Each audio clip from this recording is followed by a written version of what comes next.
Hi my dear friends, my dear masters and my dear gods. Srikrishna అమృతానికి స్వాగతం, సుస్వాగతం. ఇప్పుడు మనము 65వ ఎపిసోడ్కి అడుగు పెట్టబోతున్నాం. మరి ఇటువంటి గొప్ప ధ్యాన జ్ఞాన మార్గాన్ని అందించినటువంటి బ్రహ్మర్షి పితామహ పత్రిజీ గారికి, పత్రి మేడం గారికి, సదానందయోగి గారికి, భగవద్గీతకు శ్రీకృష్ణ పరమాత్మని కృతజ్ఞతలు చెప్పుకుంటూ ఈరోజు మరొక అద్భుతమైన శ్లోకంతో మీ ముందు. ఓకే, భగవద్గీత 4వ అధ్యాయము 37వ శ్లోకం మనం ఇప్పుడు తెలుసుకోబోతున్నాం. యథైధాంసి సమిధోగ్నిః భస్మసాత్ కురుతేర్జున జ్ఞానాగ్ని సర్వకర్మాణి భస్మసాత్ కురుతే తథా. బీజాక్షరాలతో కూడుకున్నటువంటి శ్లోకాలు, చిన్న చిన్న పదాలతో పలికిస్తాను, శ్రద్ధగా పలకండి. యథైతాంసి సమిధోగ్నిః భస్మసాత్ కురుతేర్జున జ్ఞానాగ్ని సర్వకర్మాణి భస్మసాత్ కురుతే తథా. తాత్పర్యమేమనగా, ప్రజ్వలిస్తున్న అగ్ని అన్నది కట్టెలను భస్మం చేసే విధంగానే జ్ఞానాగ్ని సమస్త కర్మలను భస్మం చేస్తుంది. ఎప్పుడైతే ప్రజ్వలితున్న అగ్నిలో కట్టెలు వేస్తే ఏమైపోతాయి? మాడి మసైపోతాయి, భస్మం అయిపోతాయి. అలానే జ్ఞానం అనే అగ్ని చేత, ఏ జ్ఞానము? ఆత్మజ్ఞానము. ఆత్మజ్ఞానము అంటే నువ్వు శరీరం కాదు, ఆత్మస్వరూపుడివి, నిత్యుడివి. వర్తమానంలో ఉన్నావు, గతంలో ఉన్నావు, భవిష్యత్తులో ఉన్నావు. నీకు అంటే ఆత్మకు చావు లేదు. సర్వాంతర్యామి పరమాత్మ అని చెప్పడము, నువ్వు ఆత్మస్వరూపుడివి, సమస్త సృష్టిలో ప్రతి జీవి ఆత్మస్వరూపి అని చెప్పడమే ఆత్మజ్ఞానము. ఏది చేసినా తిరిగి పదింతలై వందింతలై వస్తుందని చెప్పడమే ఆత్మజ్ఞానము. సమస్త సృష్టిని ఎల్లవేళలా గమనిస్తూ ఉంటుంది అని చెప్పడమే ఆత్మజ్ఞానము. కర్మ ఏది చేసినా తిరిగి మనమే అనుభవించాల్సి వస్తుంది అని చెప్పేదే ఆత్మజ్ఞానము. జ్ఞానాగ్ని సమస్త కర్మలను, ఎప్పుడైతే జ్ఞానం అనే అగ్ని సమస్త కర్మలను భస్మం చేస్తుంది, ఎప్పుడైతే నువ్వు జ్ఞానాన్ని పొందుతావో, ఆత్మ జ్ఞానాన్ని పొందుతావో, పొందిన తర్వాత ఏదైతే పొందుతావో దాని ప్రకారమే జీవిస్తావు. ఆ విధంగా ఎప్పుడైతే నువ్వు జ్ఞానం అనే అగ్నిలోని కర్మలని, సమస్త కర్మలన్నీ దగ్ధమవుతాయి. మరి ఆ సమస్తము ఏ కర్మలు అనేది మనం మెల్లిమెల్లిగా లోతుల్లోకి వెళ్ళి ధ్యాన వివరణలో బ్రహ్మర్షి పితామహ పత్రిజీ మనకందరికీ అర్థమయ్యే విధంగా లోతుల్లోకి వివరించడం జరిగింది. మరి నాతో పాటు ప్రయాణం చేయండి. ఓకే, ధ్యాన వివరణ. అగ్నికి ఆహుతి అయిన కట్టెలు ఏ రంగులో ఉన్నా, ఏ రూపంలో ఉన్నా, ఎంత పెద్దగా ఉన్నా చివరికి అన్ని కాలి బూడిదగా మారిపోతాయి. చూడండి, అగ్నికి ఆహుతి అంటే ఇప్పుడు హోమమో యజ్ఞమో ఏదైనా తలపెట్టారనుకోండి, చిన్న కట్టెలు వేస్తారు, పెద్ద కట్టెలు వేస్తారు, మొద్దులు వేస్తారు, నల్లవి వేస్తారు, తెల్లవి వేస్తారు, పుచ్చుగా ఉంటాయి, లేకపోతే బ్రౌన్ కలర్లో, ఆరెంజ్ కలర్లో ఉంటాయి. ఏ రంగులో ఉన్నా, ఏ రూపంలో ఉన్నా, ఎంత పెద్దగా ఉన్నా అగ్ని సమస్త కట్టెలను ఎలా భస్మం చేస్తుందో, బూడిద చేస్తుందో, అగ్నికి ఆహుతైన కట్టెలు ఏ రంగులో ఉన్నా, ఏ రూపంలో ఉన్నా, ఎంత పెద్దగా ఉన్నా, ఓకే, చివరికి అన్ని కాలి బూడిదిగా మారిపోతాయి. అరే ఇది చాలా పెద్ద మొద్దు, దీని బూడిద చేయలేను అనేది అగ్నికి ఉండదు. అరే ఇంత చిన్న కట్టె ముక్కన నేను ఆహుతి చేసేది అని ఉండదు. అరే ఇంత చక్కగా తెల్లగా ఉంది కట్టె ముక్క, దీన్ని భస్మం చెయ్యను అని ఉండదు.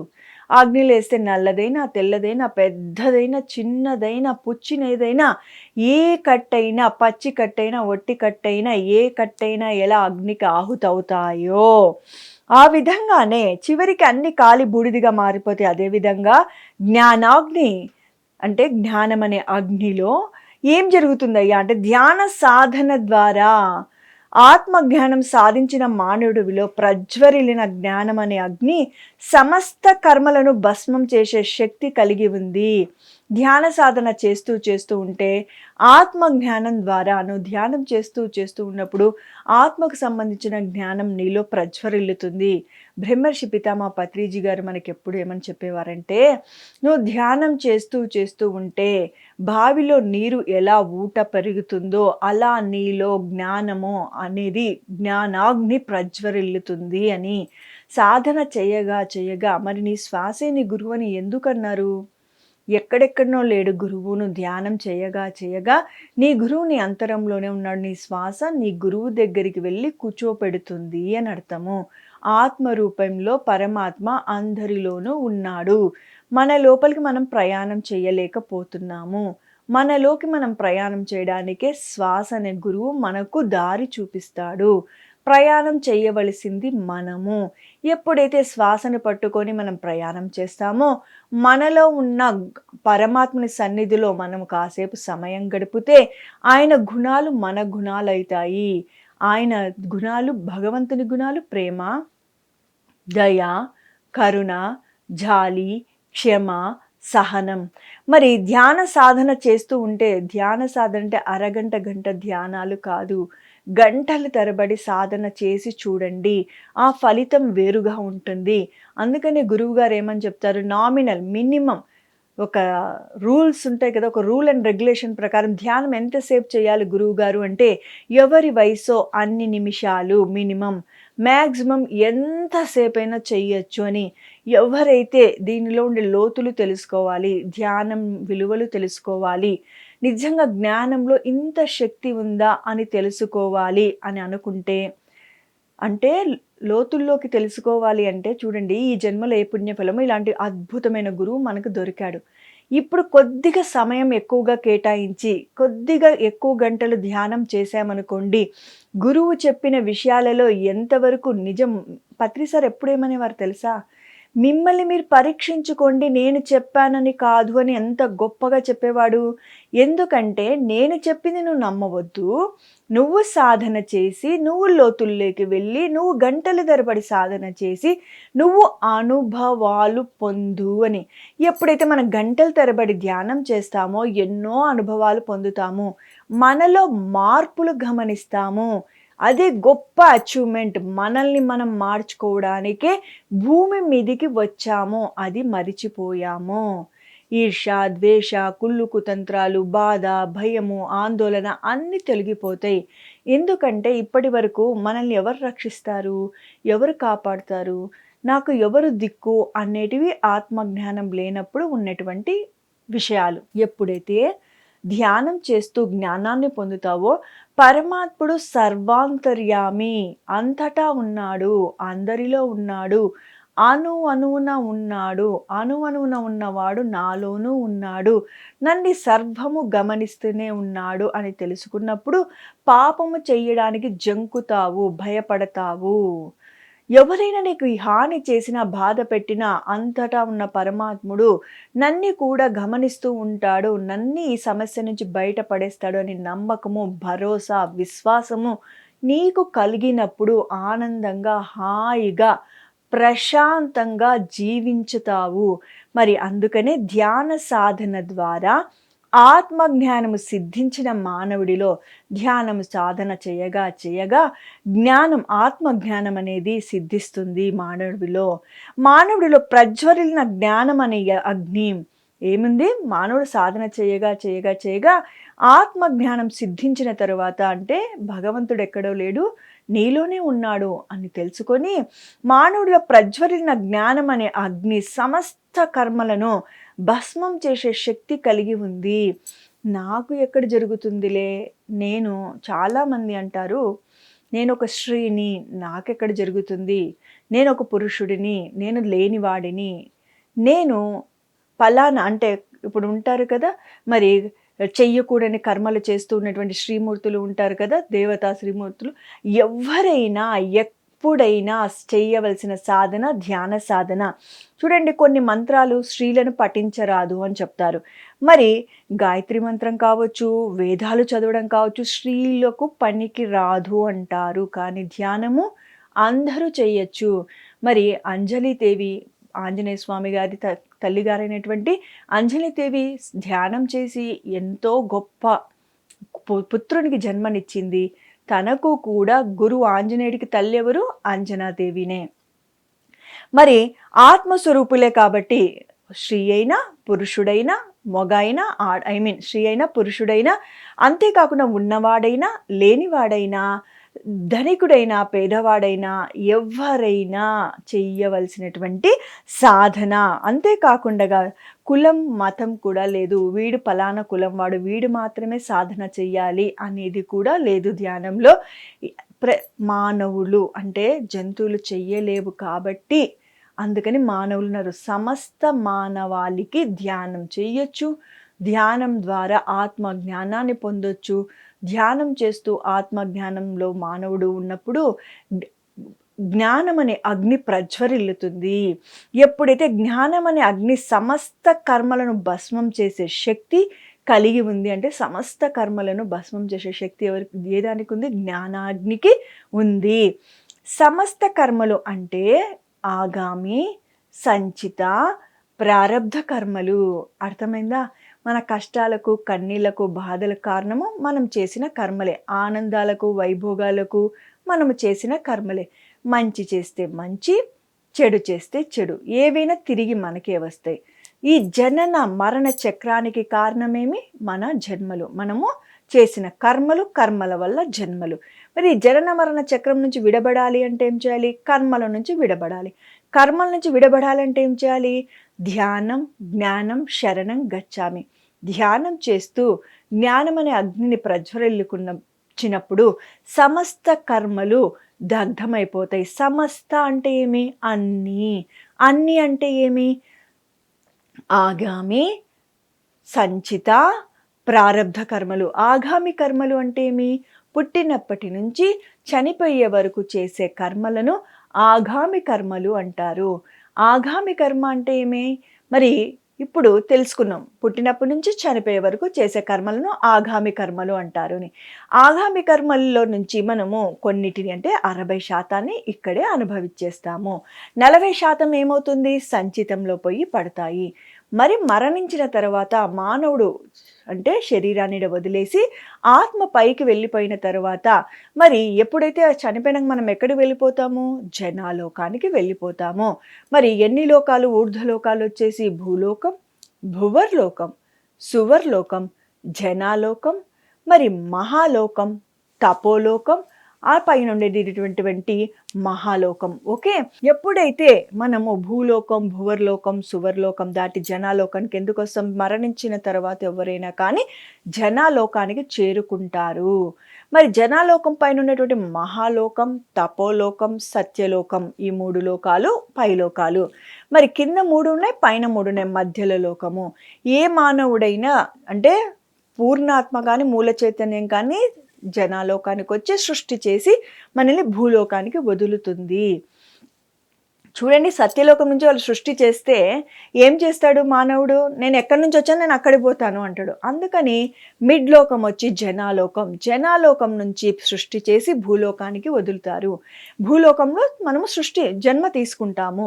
జన్మ తీసుకున్నాక భూలోకంలోకి మనము పాపాలు పుణ్యాలు చేస్తూ ముందు నుంచి తెలుసుకుంటూ వచ్చాం కదా, మానవుడిగానే జన్మ తీసుకోము. జనాలోకం నుంచి పూర్ణాత్మ నుంచి వచ్చిన అంశాత్మ ఖనిజ సామ్రాజ్యం, వృక్ష సామ్రాజ్యం, జంతు సామ్రాజ్యంలో అన్ని అనుభవాలు పొంది చిట్ట చివరి జన్మ అయినటువంటి మానవ జన్మ ఎత్తుతుంది. మానవ జన్మలో తమోగుణం, రజోగుణం, సత్వగుణంలో పాపాలు చేస్తూ, పుణ్యాలు చేస్తూ, తప్పులు చేస్తూ, ఆగామిలో కొన్ని అనుభవిస్తూ అవన్నీ సంచితంలోకి వేసుకుంటూ వస్తుంది. మరి ఏ మానవుడైనా మరణించిన తర్వాత జనాల్లోకానికి వెళ్ళినాక కాసేపు విశ్రాంతి తీసుకున్నాక అక్కడ ఉన్నటువంటి గైడెడ్ మాస్టరు మరి ఏం చేస్తాడు? ఆకాష్ రికార్డ్స్లో ఈ ఆత్మని కూర్చోపెడతాడు. ఆ ఆకాష్ రికార్డ్స్ అన్ని ప్లే చేస్తారు, ఒక సినిమా ప్లే చేసినట్లుగా వీడియోస్ ప్లే చేస్తారు. అంటే మనకి ఇంకా మిగిలిపోయిన కర్మలు ఏమి, పుణ్యాలు ఏమి, పాపాలు ఏమి. మరి నేను జన్మ తీసుకుంటాను అంటే నువ్వు ఏమేమి తీసుకుంటావో, నీ లగేజ్ ఏం సర్దుకుంటావో నీ ట్రిప్ కోసము, అంటే ఏ ఏ పాపాలు తీసుకొని పోతావు, ఏ పుణ్యాలు తీసుకుపోతావు. మరి కిందికి వెళ్ళేది ఎందుకు? పాప పుణ్యాలు అనుభవించడానికి. అవి ఖర్చు పెట్టేయాలి. అవి జీరో అయ్యేంత వరకు నువ్వు సత్యలోక వాసివి కాలేవు, జన్మ రాహిత్యము పొందలేవు, జనన మరణ చక్రం నుంచి విడబడలేవు. అందుకోసం ఈ భూమి మీదకి వస్తూ ఉంటాం, పోతూ ఉంటాం, వస్తూ ఉంటాం, పోతూ ఉంటాము. ఎట్టకేలకు ఒకానొక జన్మకు ఏ స్థితికి చేరుకుంటుంది? అంశాత్మ, జీవాత్మ అన్న, అంశాత్మ అన్న ఒకటే. జీవాత్మ ఒకానొక స్థితిలో ఒక అద్భుతమైన గురువు సాంగత్యంతో సత్యం తెలుసుకుంటుంది. జనన మరణ చక్రం నుంచి విడబడాలి అంటే సమస్త కర్మలను దగ్ధం చేసుకోవాలి అని. సమస్త కర్మలు అంటే ఆగామి, సంచిత, ప్రారబ్ధ. మరి ఎప్పుడైతే ఈ కర్మలన్నీ దగ్ధం అవ్వాలంటే మరి ఏమి మార్గము అంటే, మరి బుద్ధుడు చెప్పినా, రమణుడు చెప్పినా, వివేకానందుడు చెప్పినా, రామకృష్ణ పరమహంస చెప్పినా, రాఘవేంద్రుడు చెప్పినా, పుట్టపర్తి సాయిబాబా చెప్పినా, షిరిడి సాయినాథుడు చెప్పినా, బ్రహ్మర్షి పితామహ పత్రిజీ చెప్పినా ఒకటే ఒక మార్గం. ధ్యానం చేస్తూ, ధ్యానంలో ఆత్మజ్ఞానాన్ని పొందుతూ, ఆ జ్ఞానం అనే అగ్నిలో సమస్త కర్మలను దగ్ధమైపోతాయి అనేసి ధ్యానం చేస్తూ చేస్తూ ఆత్మజ్ఞానాన్ని పొందినప్పుడు ఆ అగ్ని సమస్త కర్మలను దగ్ధం చేస్తుంది. జ్ఞానాగ్ని దగ్ధ కర్మానం అంటే అదే అనమాట. మరి ఏం జరుగుతుంది సమస్త కర్మల్లో చూడండి. ప్రస్తుతం సమస్త కర్మలు అంటే ఆగామి, సంచిత, ప్రారబ్ధ కర్మలు అని కూడా అని అర్థం. ప్రస్తుత పని వలన ప్రాప్తించే కర్మ ఆగామి కర్మ. ఇప్పుడు నేను మీతో మాట్లాడుతూ ఉన్నాను, భగవద్గీత బోధిస్తున్నాను. మరి ఇది ఒక మంచి సత్కర్మ, అవునంటారా కాదంటారా? ఆ తర్వాత నేను చెయ్యకూడని దుష్కర్మ చేస్తే అది కర్మే. ఈ రోజు ఈ పూట అంటే పుట్టినప్పటి నుంచి చచ్చేంత వరకు ఏ కర్మలైతే చేస్తామో అవి ఆగామి కర్మ. మంచి అయినా ఎండొచ్చు, చెడైనా ఎండొచ్చు.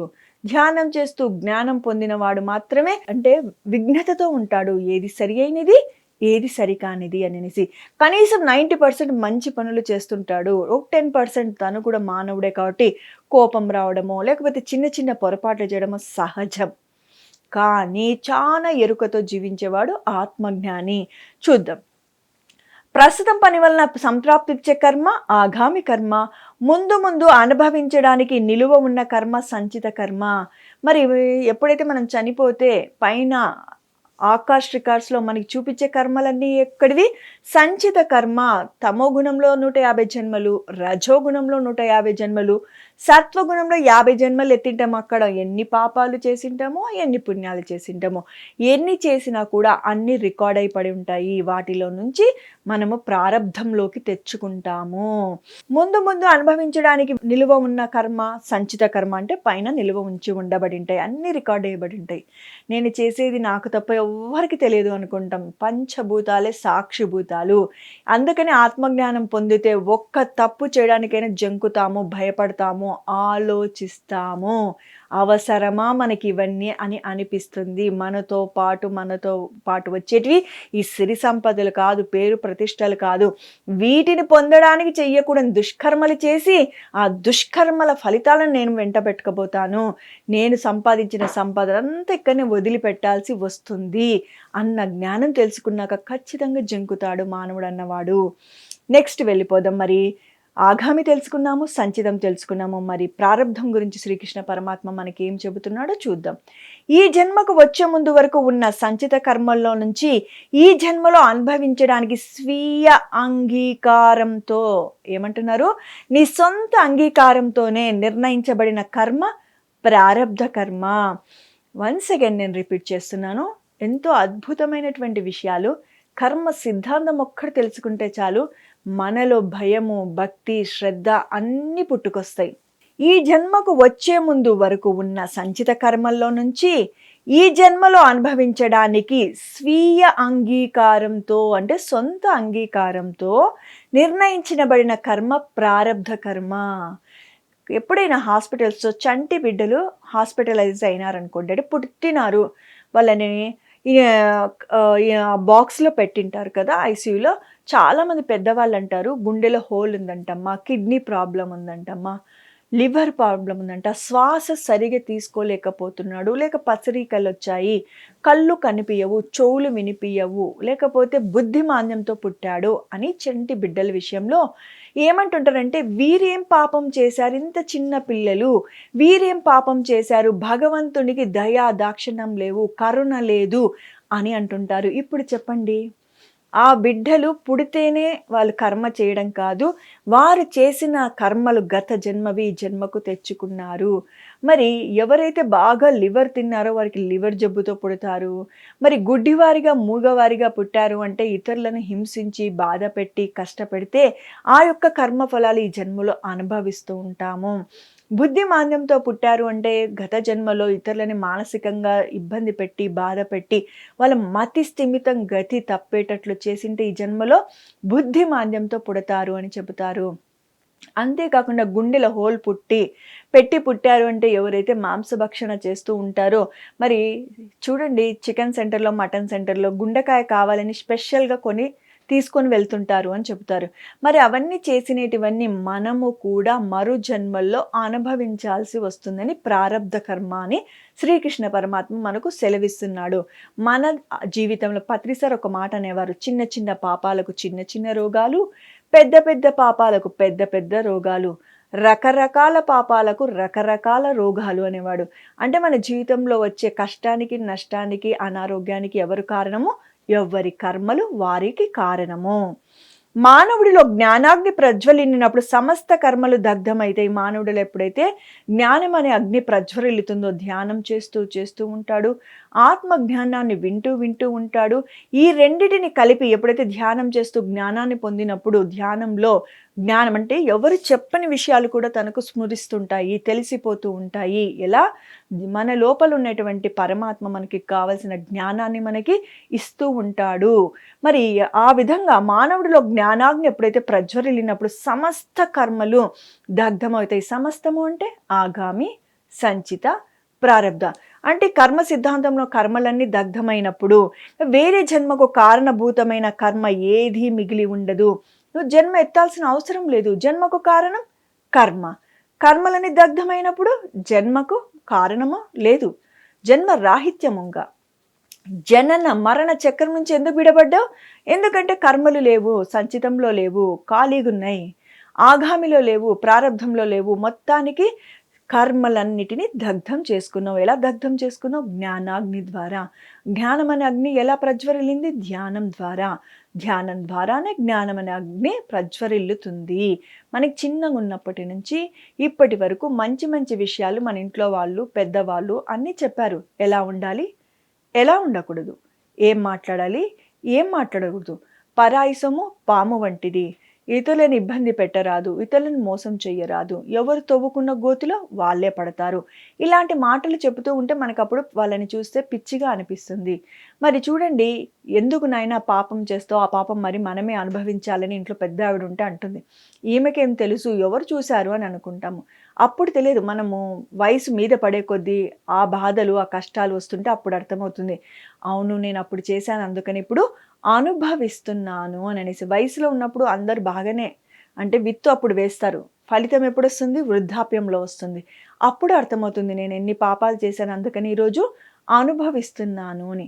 ధ్యానం చేస్తూ జ్ఞానాన్ని పొందినప్పుడు స్థిత ప్రజ్ఞత పెరుగుతుంది, ఆలోచన పెరుగుతుంది. ఎలా ఉండాలి, ఎలా ఉండకూడదు, ఏం చేయాలి, ఏం చేయకూడదు. సమయాన్ని ప్రాపంచికతకు ఎంత కేటాయిస్తాడో ఆత్మ ఎదుగుదలకు, ధ్యానం కోసము, ఆత్మ జ్ఞానం కోసము అంతే సమయాన్ని కేటాయించుకుంటాడు తెలివైనవాడు. మరి ఇప్పుడు తెలుసుకున్న ఈ మొత్తం శ్లోకం యొక్క సారాంశం ఏమి? ఎప్పుడైతే ప్రజ్వరిల్లిన అగ్ని అన్నది కట్టెలను భస్మం చేసే విధంగా జ్ఞానాగ్ని సమస్త కర్మలను దగ్ధం చేస్తుంది. మరి జ్ఞానం అనే అగ్ని ప్రజ్వరిల్లాలంటే ధ్యానం చేస్తే, ధ్యానం ద్వారా జ్ఞానం అనే అగ్ని ప్రజ్వరిల్లి నీ సమస్త కర్మల్ని దగ్ధం చేస్తుంది. జన్మకు కారణం కర్మలు అని చెప్పుకున్నాము. జనన మరణ చక్రం నుంచి విడబడాలి అంటే కర్మల నుంచి బయటపడాలి అని తెలుసుకున్నాము. మరి సమస్త కర్మల నుంచి విడబడతావు ధ్యానం చేస్తూ, జ్ఞానం అనే అగ్ని ప్రజ్వరిల్లినప్పుడు అని చెప్తున్నారు. అంటే నువ్వు ధ్యానం చేస్తూ ఉంటే నీలో జ్ఞానం అనే అగ్ని ప్రజ్వరిల్లుతుంది. ఎప్పుడైతే జ్ఞానం అనే అగ్ని ప్రజ్వరిల్లిందో సమస్త కర్మలు దగ్ధమవుతాయి. మరి దీన్ని బట్టి మనం ధ్యానం చెయ్యాలంటారా, వద్దంటారా? ఎవరైతే ధ్యానం చేస్తారో వారికి ఖచ్చితంగా జ్ఞానం అనే అగ్ని ప్రజ్వరిల్లుతుంది. జ్ఞానం అనే అగ్ని ప్రజ్వరిల్లినప్పుడు సమస్త కర్మలు దగ్ధమవుతాయి. సమస్త కర్మలు అంటే ఆగామి, సంచిత, ప్రారబ్ధ. ఈ మూడు వల్లనే మనం జన్మ తీసుకుంటూ ఉన్నాం, పుడుతూ ఉన్నాం, చేస్తూ ఉన్నాం. మరి తెలుసో తెలియకో మంచో చెడ్డో చేస్తూ ఉన్నాం. మరి వాటిని అనుభవించడానికి జన్మ తీసుకుంటూ ఉన్నాం. వీటన్నిటి నుంచి విడబడాలి అంటే ఒకటే ఒక మార్గం, ధ్యానం చెయ్యి, ధ్యానం ద్వారా జ్ఞానం అనే అగ్ని ప్రజ్వలింప చేసుకో. సింపుల్. స్పిరిచువాలిటీ అంటేనే సింపుల్. స్పిరిచువల్‌లో ఉంది యెస్. యెస్ అంటేనే సింపుల్. మరి ఆ సింపుల్‌ని మనం పాటించడానికి ఎంతో ఇబ్బంది పెడుతున్నాం, బాధపడుతున్నాం, కష్టపడుతున్నాం. చానా భగవంతుడు మనకు చాతయ్యేదే పెడతారు అని చెప్తుంటారు గురువులు. నీకు వీలు కానిది, అసంభవమైనది, కష్టమైనది భగవంతుడు పెట్టడు అని చెబుతూ ఉంటారు. మరి ఇటువంటి గొప్ప గొప్ప విషయాలు తెలుసుకోవాలంటే భగవద్గీత చదవాలి. శ్రీకృష్ణామృతం పీఎంసీలో చూడాలి, వినాలి, నోట్స్ రాసుకోవాలి. 1కి 2 సార్లు వినాలి. అప్పుడే మనము ఎలా మాట్లాడాలి, ఎలా ఆలోచించాలి, అసలు మన తక్షణ కర్తవ్యమేమి అని బోధపడుతుంది. అప్పుడు ధ్యానం చేస్తావు. జ్ఞానం అనే అగ్ని ప్రజ్వలింప చేసుకుంటావు. సమస్త కర్మలను దగ్ధం చేసుకుంటావు. మరి ఒక అద్భుతమైన ఎపిసోడ్‌తో మీ ముందు ఉంటాం. అంతవరకు సెలవు. మరి ఇటువంటి అవకాశం ఇచ్చినటువంటి బ్రహ్మర్షి పితామహ పత్రిజీ గారికి, పీఎంసీ ఛానల్‌కు కృతజ్ఞతలు చెప్పుకుంటూ okay my dear friends, my dear masters and my dear God's, ఇక సెలవు.